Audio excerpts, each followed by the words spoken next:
let's talk about something I'm willing to bet you've experienced. You're in a meeting, someone throws out a new idea, and you just find yourself shutting it down before it even gets off the ground.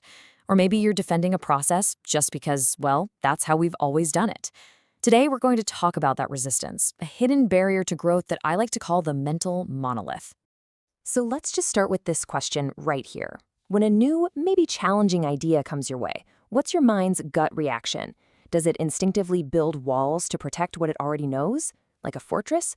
Or does it see a chance to build something new, a launch pad to see where that idea could go? You see, we all build these mental structures, right? It's how we make sense of the world. And at first, they're super helpful, kind of like scaffolding that lets us build our understanding and make decisions fast. But if we stop building, if we never question those structures, that scaffolding can start to harden into this giant, unmoving mental monolith, a fixed mindset that literally blocks out any new light. And yeah, there's a formal name for this: cognitive rigidity. At its core, it's really just about getting stuck. It's that feeling of digging your heels in, even when you can feel the ground shifting right under your feet. And let me tell you, it is one of the biggest silent killers of progress in any career. So how do we know if we've started building a monolith of our own? Well, it's time to hold up a mirror. We're going to look for a few common telltale signs of this rigidity. And as we go through these, just be honest with yourself. All right, this first sign is a classic trap. And honestly, it's one I see derail promising careers all the time. We're talking about black and white thinking. It's this tendency to see everything in extremes, with zero room for nuance. A project is either a perfect, shining success, or it's a total disaster. There's just no in between. And you can just imagine how this binary view poisons growth, right? I once worked with this really sharp junior analyst. He made one small mistake in a report, and afterward he declared the entire multi-month project a total failure. He completely missed the 98% that was brilliant, not to mention all the lessons he learned. He basically built a trap for himself that kept him from seeing his own progress. Okay, this second one, this is a huge red flag for innovation, and for any team that actually wants to stay competitive. You know that feeling, right? You're in a brainstorming session, somebody pitches a totally new way of doing things, and your gut reaction is to instantly list all the reasons it won't work, before you even let the idea breathe. That's what this is. This is exactly how you become the anchor holding back the entire ship. That phrase, "we've always done it this way," is probably one of the most expensive sentences in business. Every single time, it prioritizes the comfort of what you already know over the massive potential of progress.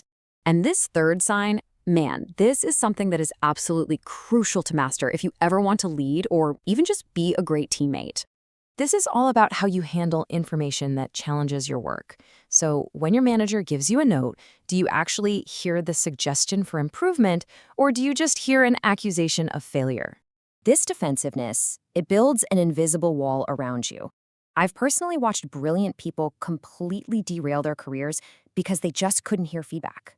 They spend all their energy defending their fortress instead of using that feedback as a free blueprint to make it even stronger.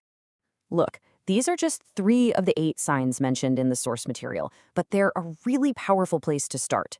The goal here isn't to label yourself or feel bad. It's just to start illuminating the patterns. Because honestly, the most important thing is learning to see them in the first place. Okay, so we've seen the signs. Let's shift gears and talk about the real-world consequences, because this isn't just some abstract psychological exercise.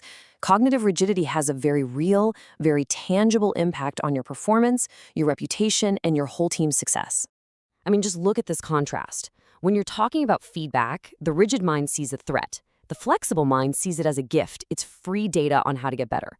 With strategy, the rigid mind clings to the plan even when it's clearly failing, while the flexible mind adapts. And in collaboration, it's the difference between fighting for my way versus finding the best way. I mean, which column do you think builds a better career? So, what if you recognize some of these signs in yourself? What do? It can feel a little overwhelming, I know, but the journey to dismantle that monolith begins with one single powerful first step. This is the foundation for everything else. This quote from Carl Jung, it's just everything. Your rigid patterns, that little flash of defensiveness, that instant dismissal of a new idea, they're running on autopilot and they are dictating your reactions.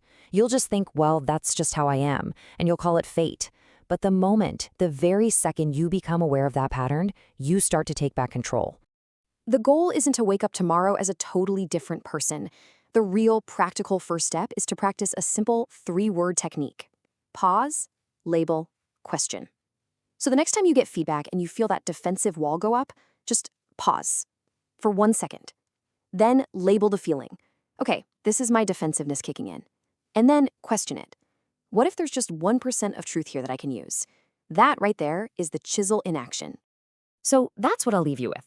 You can see the structure now. You know what it's made of, and you have your first tool. Pause, label, question. Don't try to shatter the whole thing at once. Just choose one situation. Maybe it's how you listen in your next team meeting, or how you react to feedback on your next project. What's the first brick where you'll practice using your new chisel?